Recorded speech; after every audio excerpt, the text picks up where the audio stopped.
How's everyone doing? I hope you guys are doing well. First off, I just want to wish everybody a happy new year. 2020 and 2021 has been a crazy turbulent ride for everyone, but that's behind us now, and today is 2022.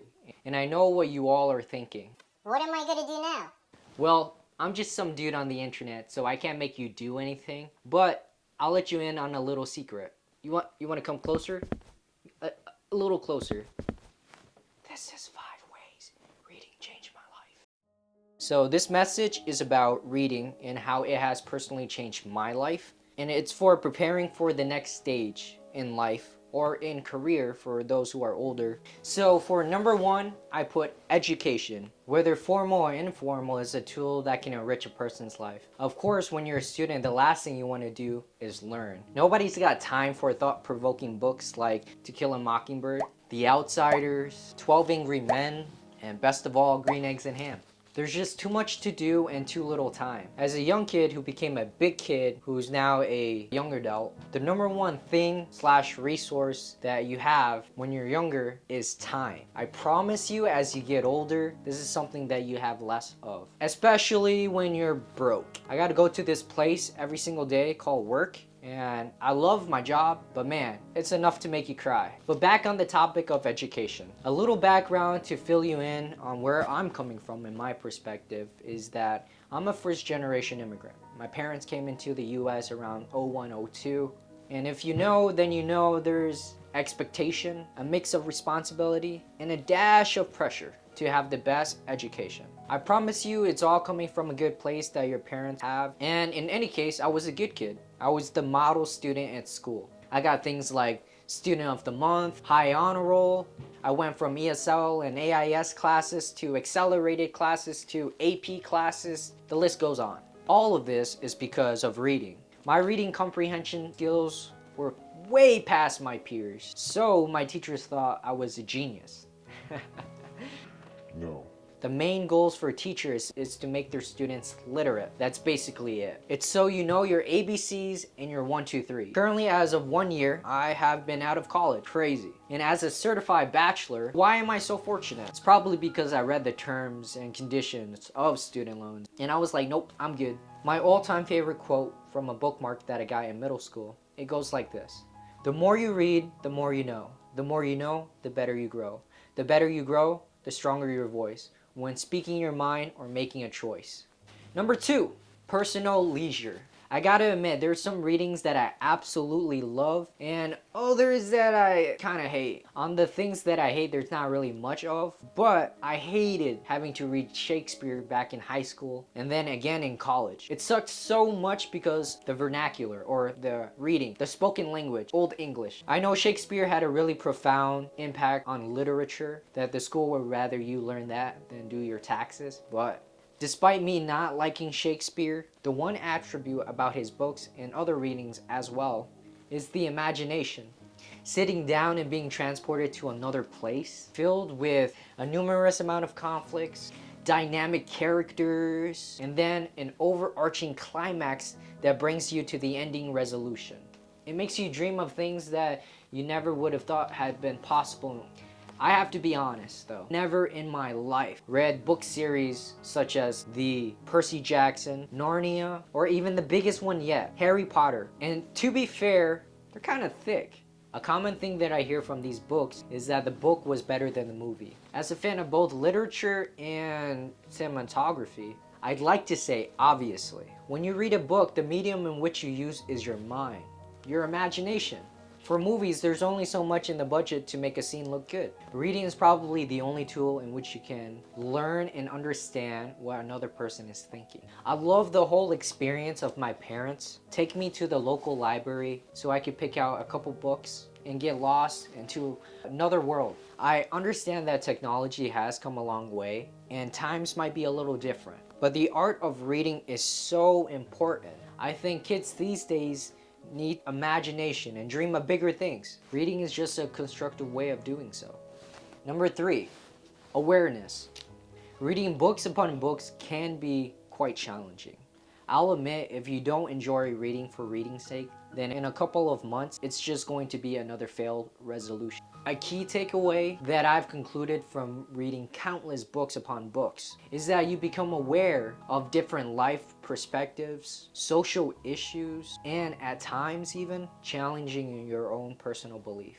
From when I last checked, there's approximately about 7 billion people on this earth. Do you think everyone's going to think the same way? Being biased in your perspective is a part of life. I'm a 22-year-old Asian American guy who's got some opinions about marriage, religion, career aspiration, and even dating relationship. Do you think I'm gonna have the same opinion or perspective about these topics as someone from another place, like let's say Italy, France, China, or Africa? The answer is no. But when you're a reader, you can become conscious of these things and you become informed, which leads you to become tolerant of others people's ideas, choices, and action. As I briefly mentioned in the introduction, 2020 and 2021 was a period of uncertainty and global instability, and it affected a lot of areas in our economy, in our health, and social equality. Notably, the COVID-19 virus shut down many sectors in our economy, specifically hospitality and entertainment, causing many people to be bored and unemployed. Education was hit hard, where colleges and school had to transition to a fully remote style of learning, which has never been done before on a massive scale. This also raised some concern in the quality of education that the students were getting. As a student who went through this firsthand personally, my final semester of college, it was crazy. Of course, I was reading the news, waves of social inequality cases like xenophobia and racism were spreading like wildfire, where many minorities such as Asians and African Americans were taken advantage of. This broke my heart and even left a fragment of cynicism whenever I'm out in public. I really believe that if people read more, then they would know that the virus is a non-living pathogen, a disease that indiscriminate when choosing who to infect. The topic of social inequality is no strangers to readers. In most cases, it's a plot device used to further a story. When I read, I'm reminded of the social inequality that exists in our world. However, the difference is I become aware and I try to be part of the change. Number 4, skill improvement. Reading is such an important skill. People read all the time. Smartphone, magazine, video games, even going out to eat, looking at the menu. It affects every area of our life. In my own life, I realized that reading made me a more well-rounded person. Kind of like a jack of all trades. From having a strong interest in philosophy, history, science, being an active student in school, joining after-school clubs like soccer, swimming, tennis, lacrosse. I was excited to try new things and learn more about what I was capable of. Was I perfect in all these hobbies that I tried out for? No. Actually, to be honest, I was terrible. But I learned that I was terrible, which helped me to pivot into a career that I was better suited for and understand what careers not to take. Sorry, son, no matter how hard you try, you're not gonna be a sport athlete. You're not gonna be an NBA player. You're not gonna be the next tennis star player. I'm sorry, the cards are not in your favor. Because of reading, I got better at interacting with other people. As a socially awkward kid, I'm still actually socially awkward. It's just that I'm better at hiding it. Enjoying the books that I've read, I might take an interaction or a portion of a character that I really liked and incorporate them and put them into my personality. Improving my skills of initiating a conversation, reading body language, and making business connections. It all seems like an addicting game of self-improvement. Reading also helped me with less interesting and more technical skills, like becoming a critical thinker, thinking about the who, the what, the where, the when, and the why. Like, why should I learn how to fix a car tire? Or why do anyone learn how to fix a car tire? It's so that when something does happen, you can help yourself. And lastly, we're on 5, confidence. There's something about the attribute of confidence. Many celebrities, sport athletes, and even politicians are portrayed having confidence and having it all together. Growing up, I wasn't exactly the poster boy for confidence. To put it bluntly, I was tiny, skinny, and unathletic. Growing up was tough for me. I felt weak and incapable of changing anything in my life. It was in that time I started to feel desperate and inadequate. Fast forward a few years, the end of my high school and into college years, I started being selfish with my time. Now I'm not advocating to drop all your friends into isolate. Though I am a bit guilty of that. I'm just saying I'm more of an introvert, so I have fun with myself, from reading and from playing video games and even going to the gym to work out as of this year. I've learned that for me, I just don't have enough time in the day to hang out with people, nor do I have the social energy. During these time, I started to prioritize what was really important to me and what I really wanted to do. I started to watch what I was eating, what I was putting in my body, and instead of my vices of playing video games all the time and even reading as an escape, I started to develop good habits like working out and eating healthy and going to sleep on time instead of just procrastinating and scrolling through my phone endlessly.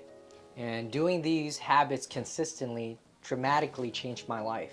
Now, this change that occurred didn't happen overnight. This was on a span of 4 years, my undergraduate.